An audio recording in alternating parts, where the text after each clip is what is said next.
West Coast Cookbook and Speakeasy with Chef Justice Putnam. Netrootsradio.com.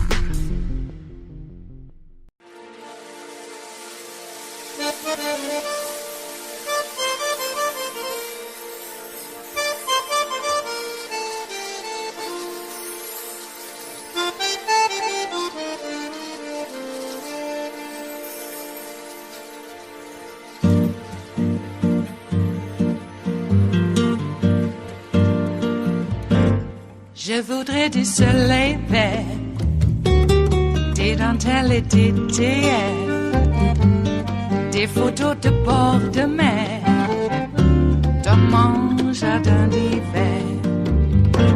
Je voudrais de la lumière, comme en Nouvelle-Angleterre. Je veux changer d'atmosphère, dans mon jardin d'hiver.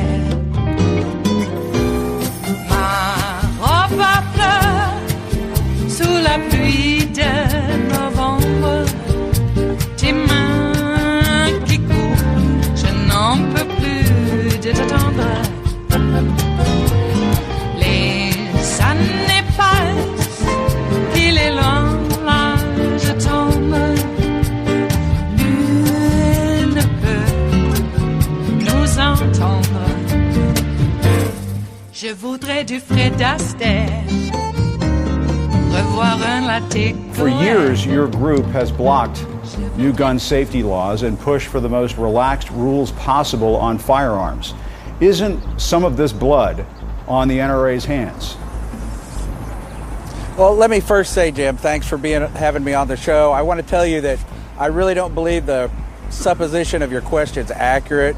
I know that while I'm not a spokesperson for anybody, I followed the issue closely, and that the NRA and other organizations, even myself as a state senator in Kansas, have worked to tighten the laws.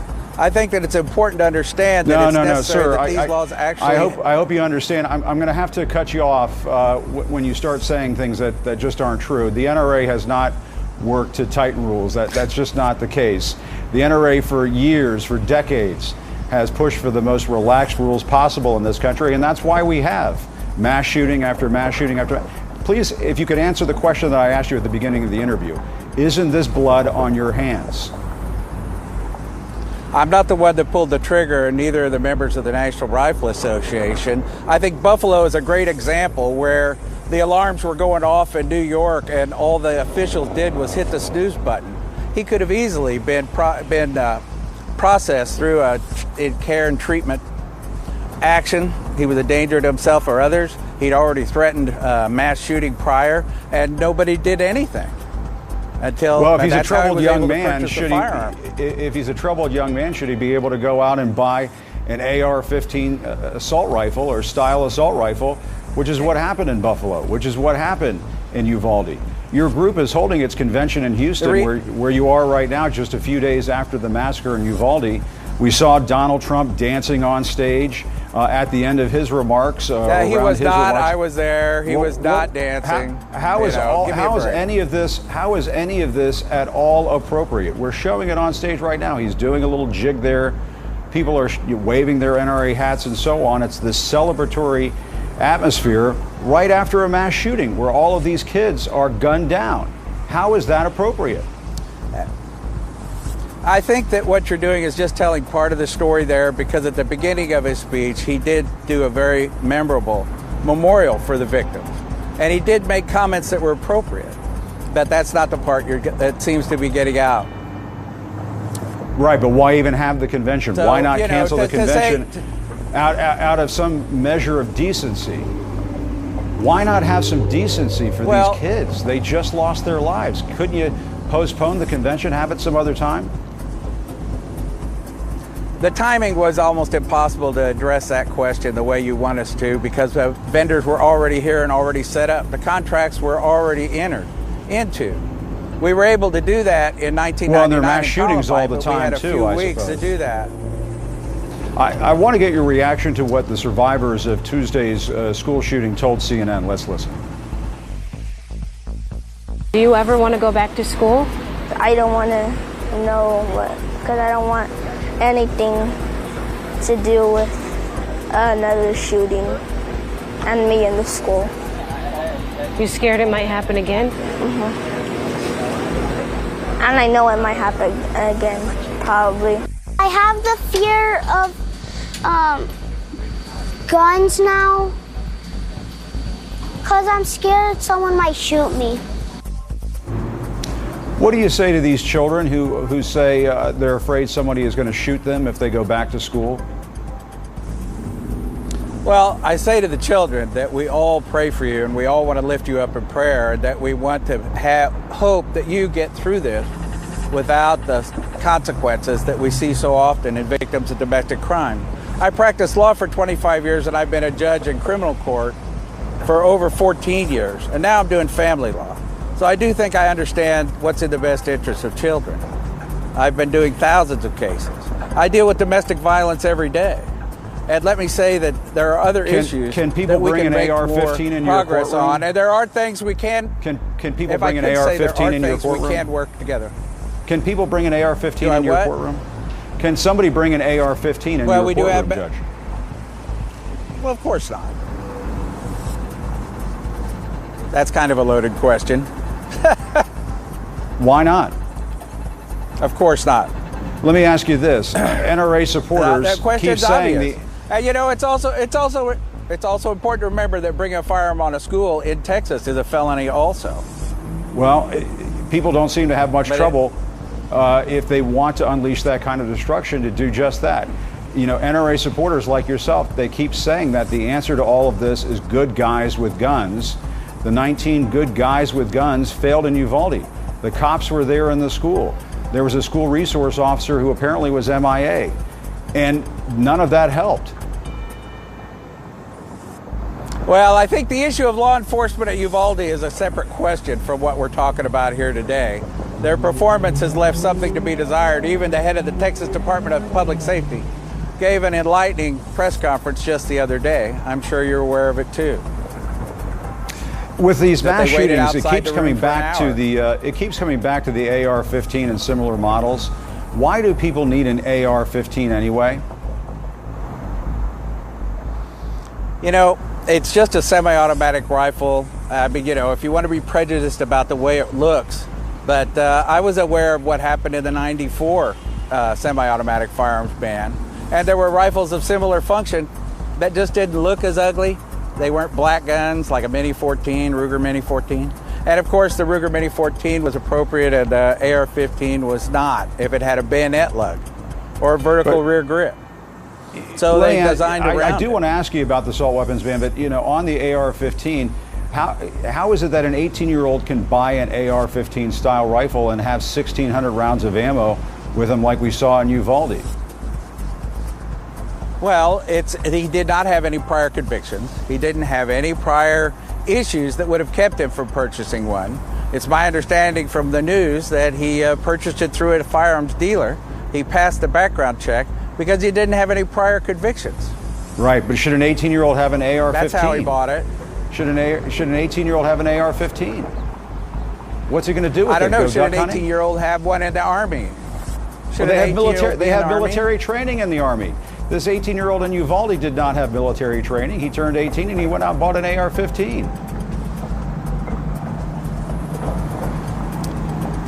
And the fact is that these kinds of issues are far more complicated than whether we remove something from the public. These issues in criminogenics, you can't buy a beer if you're 18. You can't buy a pack of cigarettes. Violent crime are more complicated than the easy answer. Do you want to know why politicians seems to go to gun control? Because it doesn't cost them any money. Fixing the mental health system in this country costs money. I mean, I was around in the Senate, and before I lived in Topeka, when I watched them shut down the state mental hospitals and turn everyone out into the streets, hoping that the community-based mental health would work. And then they wonder why they don't show up every day to take their meds. Judge, let me ask you this. This kid was troubled. Well, we have troubled people all over the world. There's mental illness all over the world. We're the only country that has these mass shootings over and over again. Let me ask you this. You take issue with Wayne LaPierre. You've been trying to have him there have been several other mass shootings all over the world. From the leadership, not to the level that we have in the United States. Come on. you take issue with how Wayne LaPierre has run the NRA. I know you want him removed from the organization. This may surprise people, but back in 1999, he testified that he was in favor of background checks to include gun shows. Let's watch. We think it's reasonable to provide mandatory instant criminal background checks for every sale at every gun show. No loopholes anywhere for anyone. He says no loopholes. I'm aware of that. He says no loopholes. How do you, why doesn't the NRA have that position now when a overwhelming majority of Americans support universal background checks? Why are you standing in the way of what the overwhelming majority of Americans if you would wants? let me answer. If you would if you would just not put words in my mouth and let me answer the question, that would be appreciated. But the reality is that it's the states that are the soft hole in the background check system. They don't report felony convictions. They don't report commitments, involuntary commitments, when people are found to be a danger to themselves or others. There are states that have millions of convictions sitting in a database because they're waiting on the federal government to pay for their employees to input it into the system. The system is flawed because the state's input is flawed. Isn't the system flawed because your organization stands in front of just about any reasonable piece of gun control legislation that comes through the Congress? Don't you feel any responsibility in all of this? If I could explain, the reality is that we've worked in Congress to have these systems in the individual states improved. We've urged the funding with the Nix Fix Act that was passed during the Trump administration to try to get the states to get their records up to snuff. And the reality is that they're not. But we're still having mass shootings. If they don't put the felony conviction, if they don't put the felony conviction in the system, they pass the background check. Judge, over and over and over. Where shooters. Over and over and over, Judge. Over and over. We have these mass shootings. Isn't it finally time to say that your way doesn't work? It just doesn't work. The way we're doing it doesn't work, but the way that we're not making it work is making the background system work effectively, because the states will not do their share of the job. The federal government and NCIC over in West Virginia do a great job compiling the records, doing the background checks, and making sure that individuals are barred from purchasing firearms. But then, of course, they're not prosecuted for their attempt. Now, maybe we should start prosecuting convicted felons who are trying to buy guns, because we get thousands of them. I know, but Judge, we hear that all the time. Denied. And you have these 18-year-old kids shooting up shopping centers and schools and everything. They're not felons, they're just kids, and they have access to an ocean of guns in this country. It's an ocean, we're swimming in guns. Well, we do have per capita a high number of firearms in this country. Yeah. But the vast majority of them are not AR-15s that you're complaining about. There's very little difference functionally between that and any other semi-automatic firearm that's been around for over 100 years. If there's nothing different, why do they use them to shoot up shopping malls and supermarkets and schools? The AR-15 is the weapon of choice. They're used to hunt people. I can't read their minds. I guess you'll just have to ask them. I don't know why. I think people buy things for lots of different reasons. Why don't you commit right here, sir, that you will help get some semblance of gun safety sanity here in Washington? Could you make that commitment right now to do everything that you can? I would be happy to sit down and talk with just about anybody that won't insult me. The reality is that there are talks going on right now in Washington, as I understand it, in the Senate. And we'll see what they come up with. We need action because our children are dying, sir. Our children are dying, Judge. I'm sorry. That's all the time we had. But I just have to say, I think that you and your organization, honestly, I'm 51 years old. This has been going on for decades.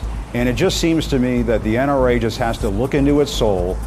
And I'm sorry to say it that way, sir, but you and your other board members need to look into your souls and see what can be done for these kids who keep dying over and over again, over and over again. It is Monday, the 30th of May of 2022, and you are in West Coast Cookbook and Speakeasy. I am your chef de cuisine, Justice Putnam. Gunner the English Bulldog is our snoozing sous chef. And our daily special is River City Hash Memorial Day Mondays. That's right, it's that time of year where we should be somber and not doing a jig at the NRA confab right after reading the names of those kids killed at Uvalde. And yeah, I like how old Mr. Journey there, old Journey, took us on a journey. Yeah, NRA board member. Oh, yeah. I'm a religious man. I've dealt with kids. I've been a judge. How the hell is that possible? You're a loon. Okay. Yeah, I guess just, blame the doors. And then double down on blaming the teachers, too. Yeah, they didn't wait very long to get back into how the evil teachers are responsible for all these murders and mass killings. Well, you got a guy blasted out of his brain, one by the name of Don Jr., blasted out of his brains on some sort of drug. We think it's coke. We think. I don't know, coke and meth? Would anybody mix that together? Ew. I guess you would when you're an idiot like that guy. Jeez. Okay, and we're supposed to look to them for the moral rectitude to impose their will on the rest of us because they're so godly. Yeah, if that's not insanity, yeah, we need some mental health help here. I love how this guy, Mr. Journey, took us on another journey about mental health. If only these states would stop cutting their mental health budgets. Well, it's the Republican states, you idiot. The ones that you are giving money to in very vast amounts, too. And I'm wondering, where's that money coming from? I thought the Putin money dried up. How is it that a group that got infiltrated by Russian spies spread around a bunch of money to every single Republican in Congress? Well, we'll just have to say beyond that, every single Republican, they're the only ones that would take Russian money. And then they partied in Moscow on the 4th of July. How is it that anybody affiliated with a group like that, let alone the group, is allowed to exist? I don't get it. I know that there were some attempts at trying to bring them down, and they declared bankruptcy. Oh, we're bankrupt, so you can't destroy us. So you would think bankruptcy would destroy them. No, it only protects their assets from seizure because they were scofflaws to begin with.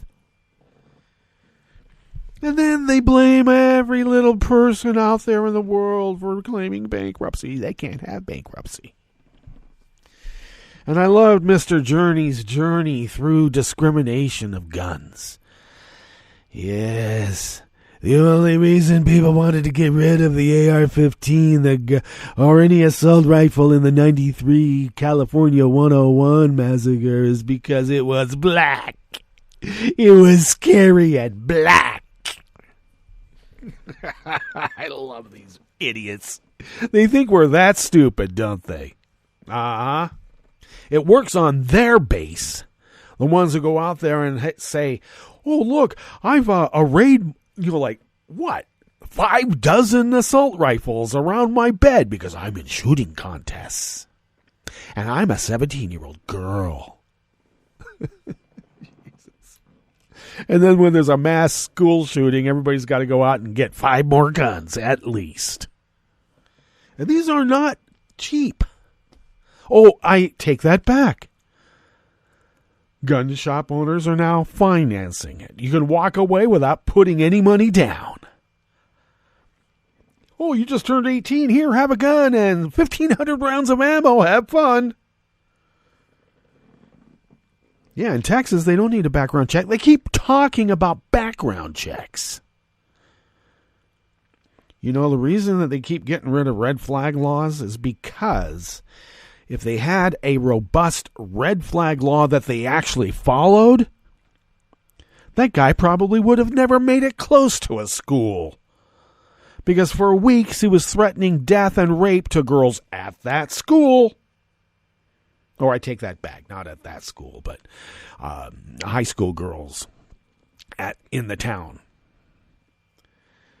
With rape and death, threatened them with rape and death. And they reported it. And basically they were poo-pooed. Oh, you're just little girls. What do you know? Boys will be boys. And then as soon as he turned 18, got a couple of guns, 15 rounds of ammo. On time, too. So I'm curious. Who pays off the loan? And does the gun shop owner get the gun back so he can put it out there on display and sell it on time again? No repercussions. They don't even have to consider the moral issue about it because God is on their side. So they say. I say it's not God on their side. They're so deluded they think that's God. They keep talking about an evil in the world. And once again, it's projection. You got to be pretty damn evil to celebrate the weapon that killed 19 kids and 2 teachers. But they like that. It's a feature, not a bug. Those little girls who said, I'm afraid to go to school anymore. I don't want to go there. I don't want to be shot. That's exactly what these gun nuts, and we'll just say the whole of the GOP wants. And it goes beyond that. It goes to the DeVosses and all this fascist corporate money, the Burgermeisters of America. Once again, the Nazis would never have been able to Nazi without the Burgermeisters and the captains of industry in Germany saying, oh, wow, we can make a lot of money having a death machine. What stands in the way? Free thinkers. That's what stands in the way. The educated, quote, elite. Got to get rid of them, and they did. They don't want these kids to feel safe and secure at a school. They want them traumatized so they can close down public education because public education stands in the way. Yeah, it's not a conspiracy-minded thing like it's some sort of fake issue.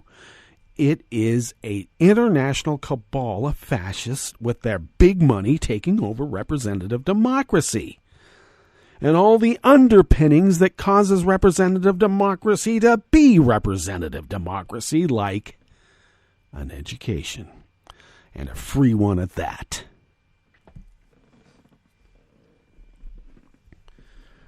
They are willing to kill our kids so they can shut down public education in their goose step march to, well, the final solution, isn't it? Isn't that how it always ends up, with some sort of final solution? The metaphors run deep. Is there any wonders why Jim Jordan, didn't do anything about people going into the showers? He wanted them to. It was about time we faced up to that and called it what it is. And then do something about it. How is it that I read that this Trump lawyer who's involved deeply within the fake elector scheme is out there organizing a, quote, army of election observers to go and harass people voting, and they're backed by deep money? Now, how is it that seditious insurgents like this are able to keep plotting? I'm reminded of some Quakers, 80-year-old Quakers at that, during the Bush administration, who were merely planning an anti-nuke and anti-war protest march. And they had been surveilled, and they had been deemed a threat to society. And they were arrested as plotters, and the people who backed them financially were arrested also and shut down.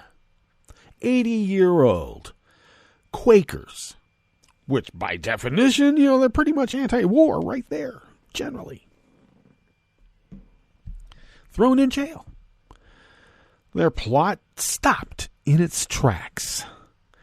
And yet these seditious fascists continue to plot in the open, in public. I guess because the Quakers were having tea at a kitchen table while they were talking about it. That was much more nefarious than getting up on a public platform and saying, we're going to harass people at election sites because Trump didn't get his way. And that's supposed to be a good thing, apparently. Oh, both sides do it all the time. No, they don't. And now I'm hearing, oh, leave it to the states, leave it to the states. And then Mr. Journey here took us on a journey where the states are the problem. I won't even get into the exact same argument that I got from some gun nut troll bots over the weekend. Immediately they came into my timeline saying, those aren't weapons of war, just like Dan Crenshaw said. Do they get a script? Because it was the exact same script that Crenshaw put out there. And they started hitting me about it before Crenshaw did. Sounds like collusion to me. Oh yeah, an AR-15, that's not a weapon of war. Weapons of war are automatics, not semi-automatics. Well, why do you keep calling this... I don't care what you call it. It's the weapon of choice for the war in the streets, so you tell me what it is. Oh, it's just a mere tool. It's a tool of war then. Oh, no, it's not. Gish galop my ass. Get out of here. It's getting tired. So very tired. We need to kill feral pigs. You know, that's what the SLA said back in the day. They got burned up in southeast Los Angeles. Or was it South Los Angeles? I think it was just South Los Angeles. Okay. I don't know. We need an AR-15 for self-protection? No, it's not a defensive tool. It doesn't look very defensive when people are going in through the back door and shooting at cops while they cower in the hallway. Did they get a donut delivery, or did they bring the donuts with them? Because I got to tell you, you got to be pretty cool under fire to stand in that, or to be in that hallway crouching while hearing little babies screaming while they're getting shot. I don't know, that's the kind of bravery that, I don't know, not too many people have. Okay, I've gone on long enough. We had a long clip there. The show's almost over. Happy Memorial Day. Happy? Yeah, let's do a jig. Can you imagine if we went to a grave site of a veteran while a bunch of people are standing around, and after the solemn service has been done, you do a jig? Oh yeah, thanks. Oh yeah. Yeah.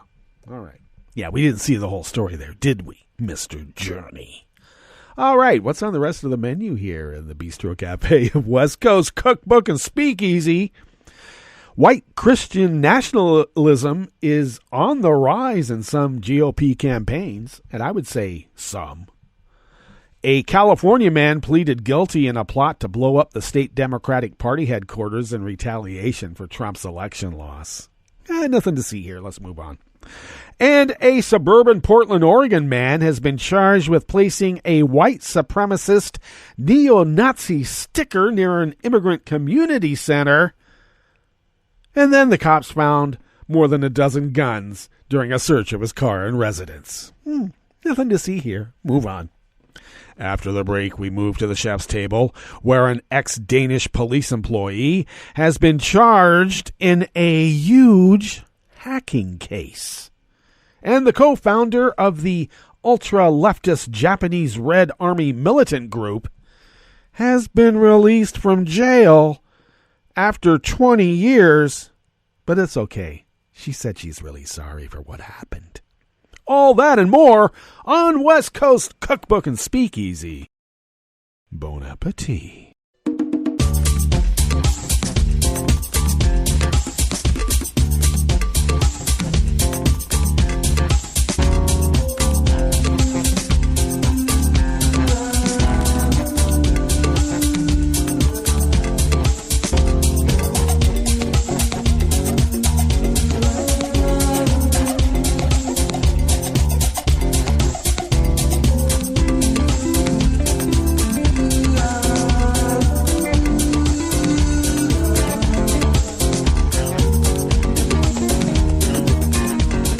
Near the bottom of our homepage at netrootsradio.com, to the right of the page is the chat room link, and the chat room is monitored by Kelly Lincoln. Thank you, Kelly.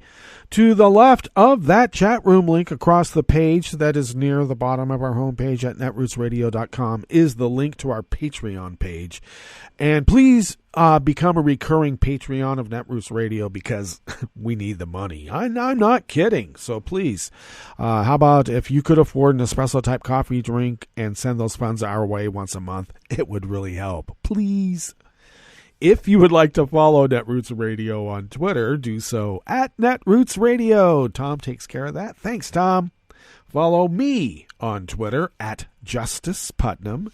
I post the show notes and links diary on Daily Co's about 10 minutes before showtime, and then get that linked up on Twitter and other social media platforms. I should mention real quickly that Black Co's, which I'm the poetry editor of, won the best or top group for the 20-year anniversary for the Coskers, or is it the Coskers? We'll have to find out what that is. Anyway, thanks for the acknowledgement. Well, we think that maybe what is being discussed there has some import. So drop by, please.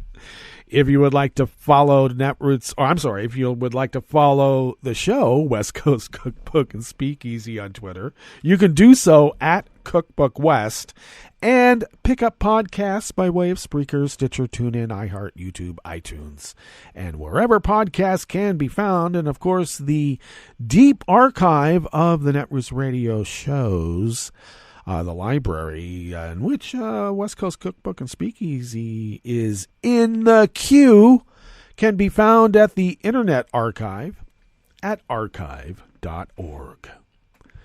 This first offering here in the Bistro Cafe of West Coast Cookbook and Speakeasy is by Peter Smith and Deepa Barath from the Associated Press. The Victory Party took on the feel of an evangelical worship service after Doug Mastriano won Pennsylvania's Republican gubernatorial primary this month. A Christian singer led the crowd in song. Some raised their arms towards the heavens in praise. All right. I guess they're like holy rollers. Mastriano opened his remarks by evoking scripture. Well, he does think that he's been imbued by God to take over the world. I'm serious. I'm not kidding about this. God uses the foolish to confound the wise, and they're using you because you're a fool, idiot. And I got to tell you, the wise aren't so confounded. We know exactly what's going on. But there seems to be a lot more unwise than wise, and the unwise have a lot of guns. Lots. He claimed Pennsylvanians' freedom would be snatched away if his Democratic opponent wins in November, and cast the election in starkly religious terms with another biblical reference. Let's choose this day to serve the Lord. Of course, he's running against a Jew, Mastriano, a state senator and retired Army colonel, has not only made faith central to his personal story, but has woven conservative Christian beliefs and symbols into the campaign, becoming the most prominent example this election cycle of what some observers call a surge of Christian nationalism among Republican candidates. We only want what the constituency wants. Oh, really? Well, there's lots more of us than them, but guess what? They have a lot of guns, and apparently they're going to get more as soon as the Christian nationalists on the Supreme Court get their way.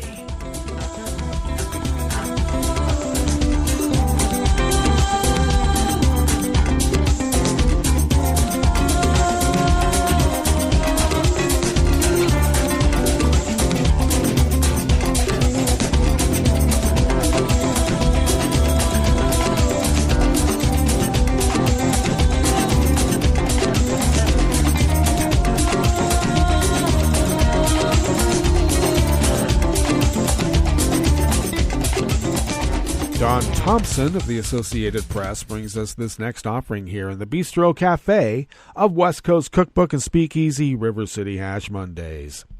A California man pleaded guilty on Friday to plotting to blow up the state Democratic Party headquarters in what prosecutors said was the first in a planned series of politically motivated attacks after the defeat of Donald Trump.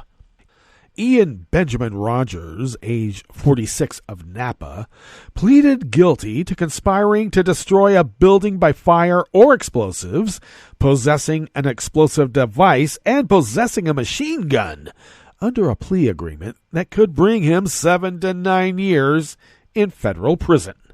U.S. prosecutors in San Francisco charged Rogers and Jared Copeland with conspiring to attack targets they associated with Democrats after Trump's defeat in the November 2020 presidential election. The pair hoped their attacks would prompt a movement, prosecutors said when they announced the charges in July. You know, Manson and his family said the same thing when they went out to kill their people because they wanted a race war. No, they were not hippies.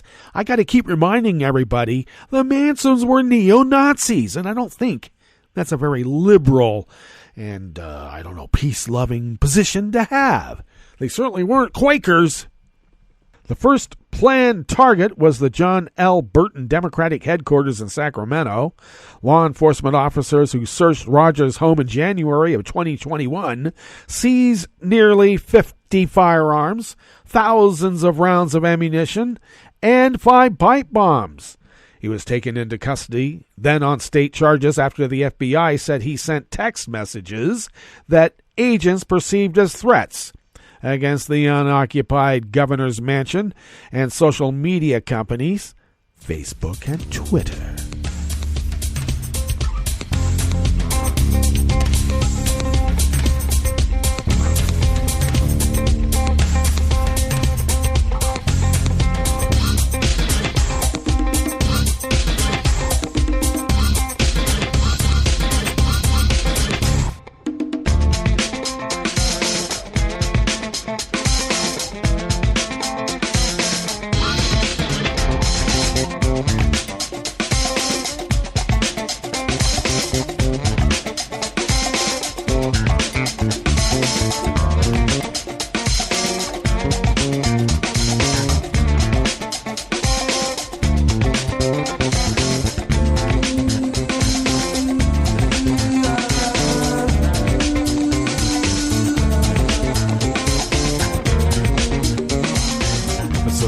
Press staff bring us this final offering here in the Bistro Cafe of West Coast Cookbook and Speakeasy. Oh, did you know it's River City Hash Mondays?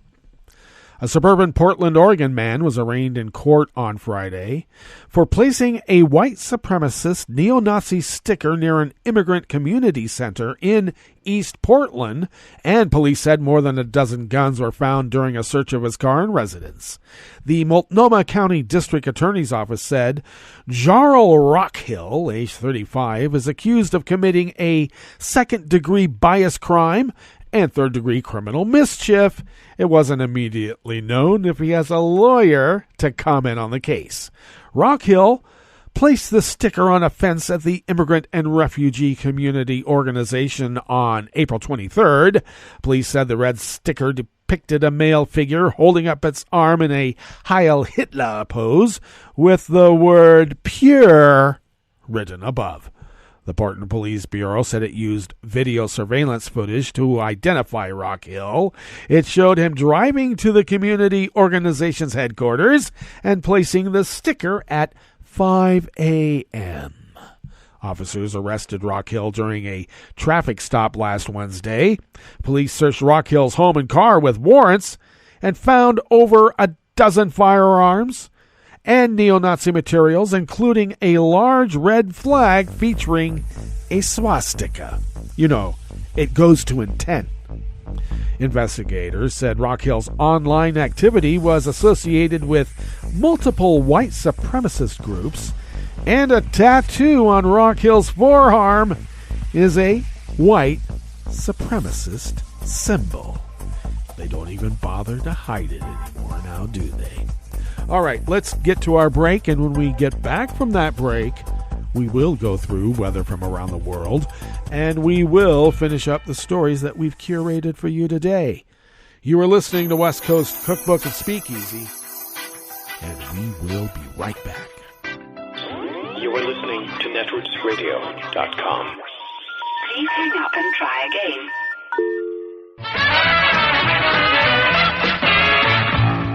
From a point at sea to the circles of your mind, a new force is at work for planetary transformation. New radio for a new Earth.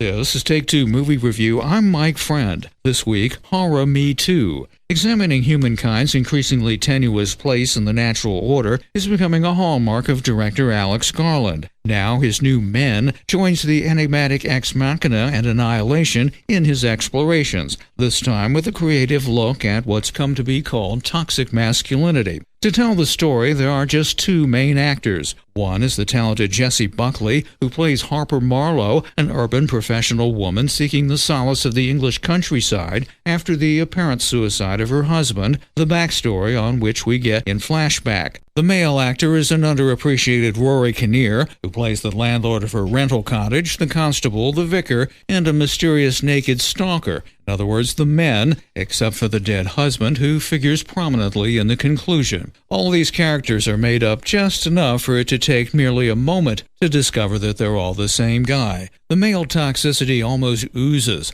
The landlord is creepy, passive-aggressive, and not subtle. The constable a step above indifferent. And then there's the vicar, whose initial comforting sympathies quickly give way to a demeanor slyly encapsulating religion's age-old problems with women. And not just Christianity's. Inside the vicar's church are symbols, Christian and pagan, male and female, including the ancient fertility symbol Sheila Nagig. The body horror conclusion portrays a profoundly female act, from whence the men emerge in an order which leaves a seed of doubt. As intellectual as it is visceral, Men may have a hard time connecting at the box office, but what its message lacks in profundity at this point in time is more than made up for by its provocative approach. This has been Take Two Movie Review. I'm Mike Friend. Catch up with us at take2moviereview.com and feed us back on our channel on YouTube.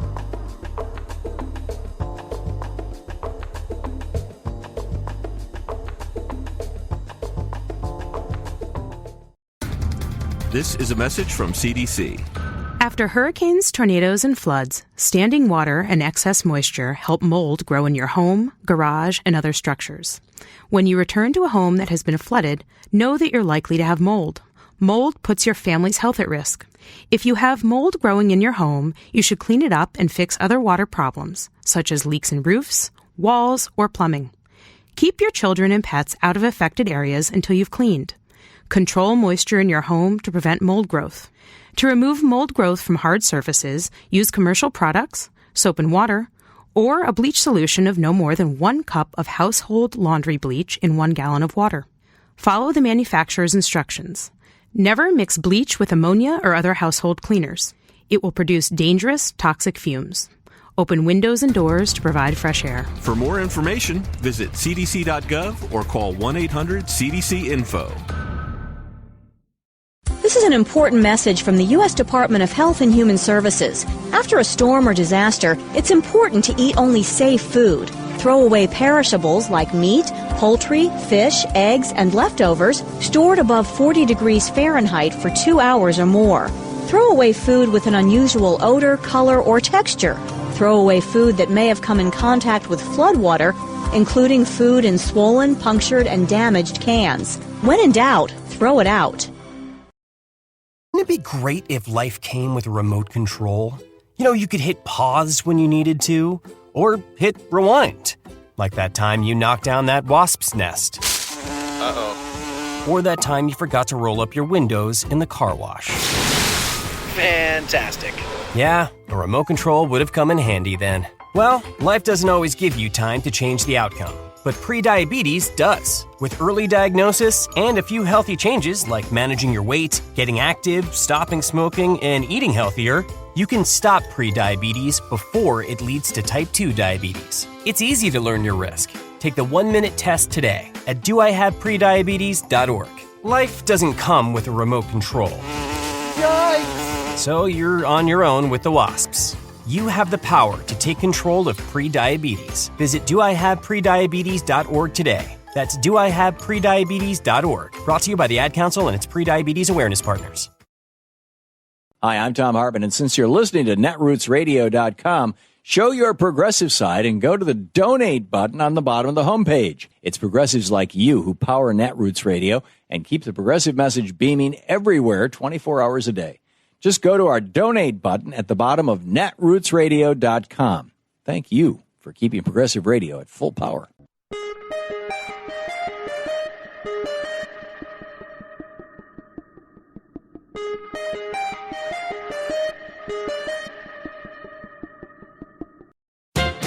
Republican politicos are all over Joe Biden for failing to stop inflation. Perhaps you wonder, though, what these squawkers would do if they were in charge. No need to wonder. Just look back to 1974, when Americans were being pummeled by price spikes that topped 12%, nearly double what we're enduring today. But by gollies, President Gerald Ford and his Republican contingent in Congress met the challenge head-on with a new magical program of economic uplift they called WIN, Whip Inflation Now. But it was nothing, just a political slogan with no magic and no action behind it. Price controls, antitrust action? No. GOP Inc. didn't want to offend, much less punish, corporate titans for a little profiteering. So they shifted the blame for inflation to consumers, demanding that families just say no to price gouging. Ford himself went on national TV, urging fellow citizens to join him in buying, quote, only those products and services priced at or below present levels. The core of the Republican program, then, was telling hard-hit wage earners to battle the monopolistic behemoths of big oil, big pharma, big food et al. On their own by simply refusing to pay inflated prices for the gasoline, medicines, groceries, and such that, hello, they had to have. As a reward, everyone who signed a form promising to be an inflation fighter was sent a nifty win button indicating their patriotic participation. Sure enough, Americans responded enthusiastically with an avalanche of ridicule. Even Ford's top economic advisor was whopper-jawed by the GOP's idea that the substance of their policy was a political button. It was surreal. I said to myself, this is unbelievable stupidity. Welcome to 60 Second Civics, the daily podcast of the Center for Civic Education. I'm Mark Gage. In his farewell address, George Washington warned against the dangers of party and faction. He believed in the virtues of nonpartisan government, in which patriotic citizens of different views would be willing to serve together.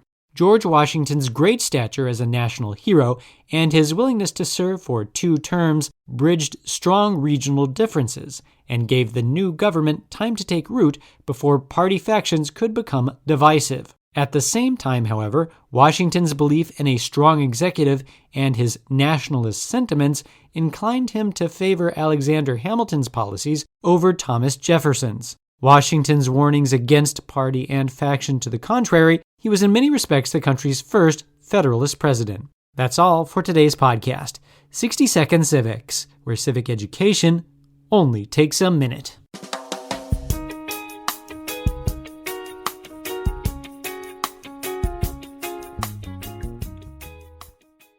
I'm Rick Smith, and this is Labor History in 2. On this day in labor history, the year was 1937. It was a day that would become known as the Memorial Day Massacre. 10 demonstrators were killed by police bullets while protesting at Republic Steel on the southeast side of Chicago. U.S. Steel, also known as Big Steel, had signed a contract with the Steel Workers Organizing Committee, part of the CIO. But several smaller companies, known as Little Steel, refused to recognize the union. This included Republic Steel. The union called for a strike against Little Steel. In Chicago, sympathizers from all around the city gathered on Memorial Day at Sam's Place, a bar where the union set up its strike headquarters. After a round of speeches, the crowd began a march across a field toward the Republic Steel Mill. They were stopped midway by a formation of well-armed Chicago police officers.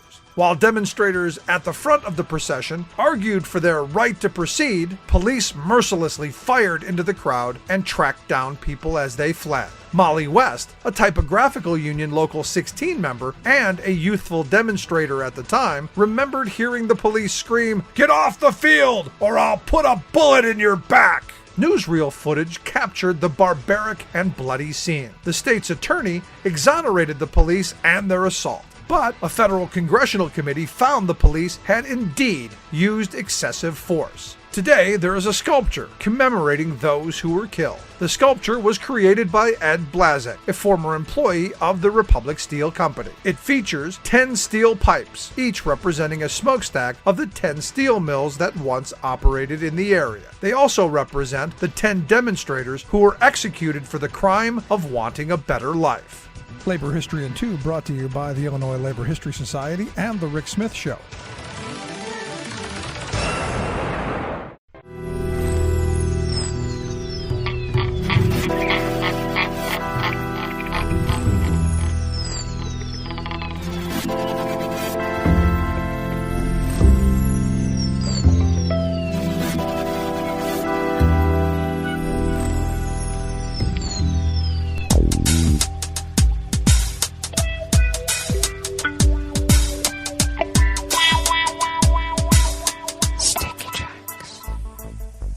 Thank you for accompanying us here to the chef's table at West Coast Cookbook and Speakeasy, River City Hash Memorial Day Monday. We always begin weather from around the world along the banks of the Rogue River in the Rogue River Valley of southern Oregon on the west coast of the continental United States of America, where it is currently 47 degrees Fahrenheit, expecting a high in the mid-60s, about the same as it was yesterday. Though yesterday we did have a smattering of rain, and the day before, which would be Saturday, quite a bit of rain. So that's nice. Spring has sprung just as summer is upon us. Isn't that nice? Looks like we'll have considerable clouds this morning and some decrease in those clouds later in the day. Winds out of the north at 5 to 10 miles per hour. Clear skies tonight with lows in the mid-40s. Winds out of the north-northwest at 5 to 10, and then generally sunny tomorrow despite a few afternoon clouds.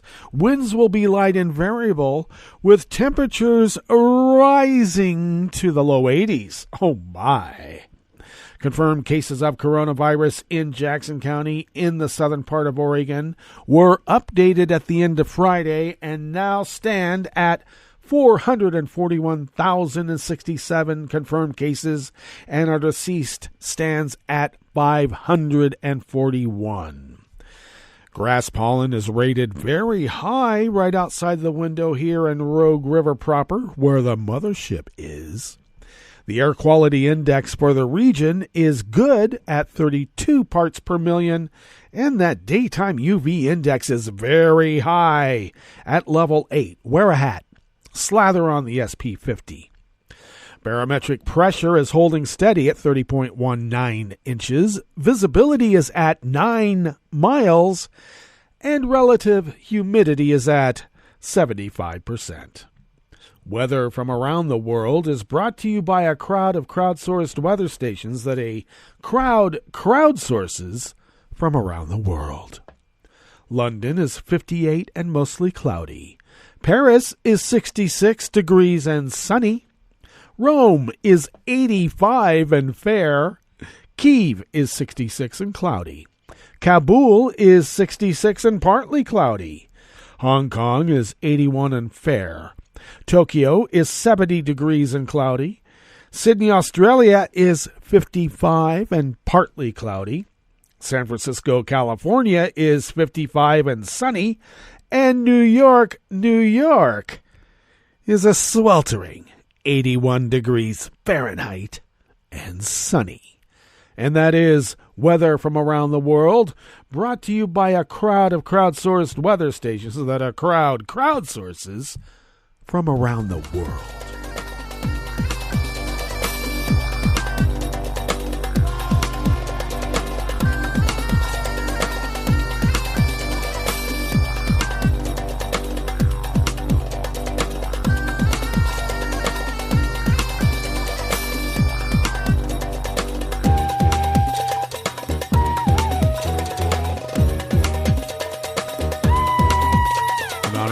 staff at the Associated Press bring us this first amuse-bouche here at the chef's table at West Coast Cookbook and Speakeasy. A former employee with the Danish police has been charged with hacking and attempted hacking of 140 employees' mobile phones and accessing more than 100 cases of investigative material. The material included images of child pornography and photos belonging to a large number of private citizens, police on the central Denmark island of Funen said in a statement. It was unclear how he accessed the material and whether the man was a police officer or a civilian employee. The man faces charges of sexual harassment, hacking, abusing his position, and possessing child pornography. If found guilty, he faces fines or up to 6 years in jail. Take your pick. His victims include former colleagues, friends, and acquaintances, and random individuals from whom he bought used hard drives from which he recovered and acquired private and humiliating content. On top of that, police said that about 140 employees had their mobile phones hacked at least once. Some cell phones were hacked up to 30 times. He also took pictures of a female colleague through a keyhole to a changing room at the police station. The man, who was not named in line with Danish policy, allegedly committed the offenses from both his workplace and his home over a long period of time before he was arrested on March 29th. No date for a trial has been announced.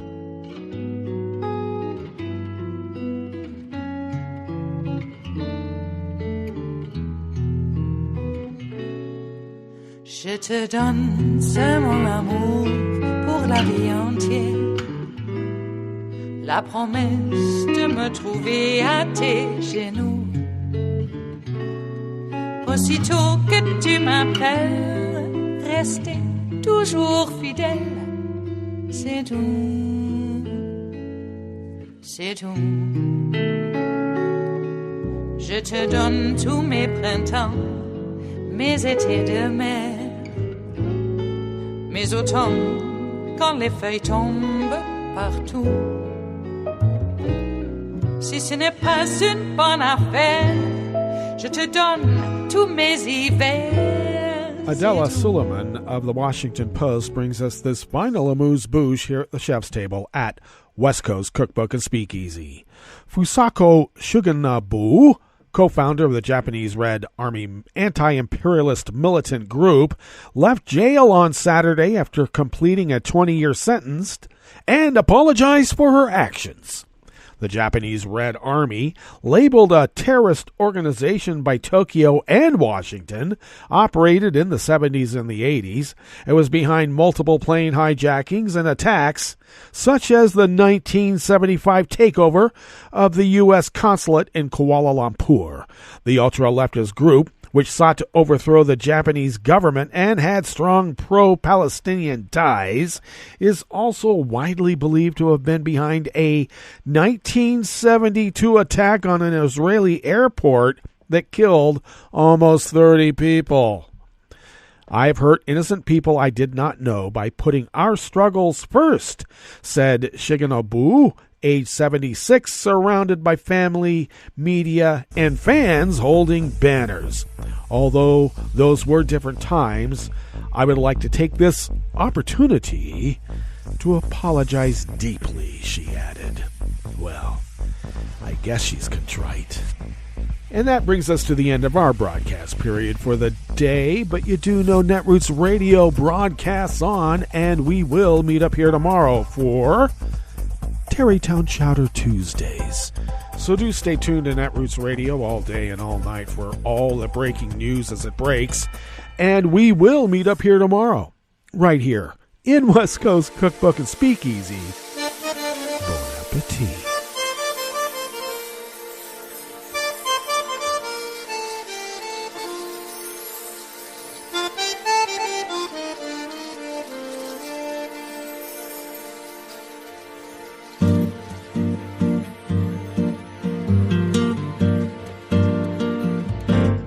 Je voudrais du soleil vert, des dentelles et des théâtres, des photos de bord de mer, dans mon jardin d'hiver. Je voudrais de la lumière, comme en Nouvelle-Angleterre. Je veux changer d'atmosphère, dans mon jardin d'hiver. Robe à fleurs, sous la pluie de novembre, tes mains qui courent, je n'en peux plus de t'attendre. Les années passent, qu'il est loin, là je tombe. Nul ne peut nous entendre. Je voudrais du Fred Astaire, revoir un latte Goël.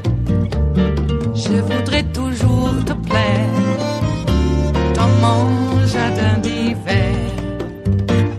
Je veux déjeuner par terre, comme au long de golfe clair, t'embrasser les yeux ouverts, dans mon jardin d'hiver.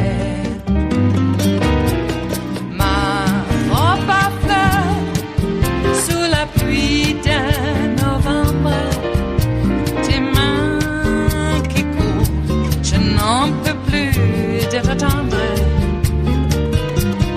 Les années passent, il est loin, là je tombe. Nul ne peut nous entendre. Ba-da-da-dum-di-da-dum. Ba-da-da-dum-di-da-dum. Ba-da-da-dum-di-da-dum. Dans mon jardin d'hiver. Ba-da-da-dum-di-da-dum. Ba-da-da-dum-di-da-dum. Ba-da-da-dum-di-da-dum. Dans mon jardin d'hiver. Dans mon jardin d'hiver. Dans mon jardin d'hiver.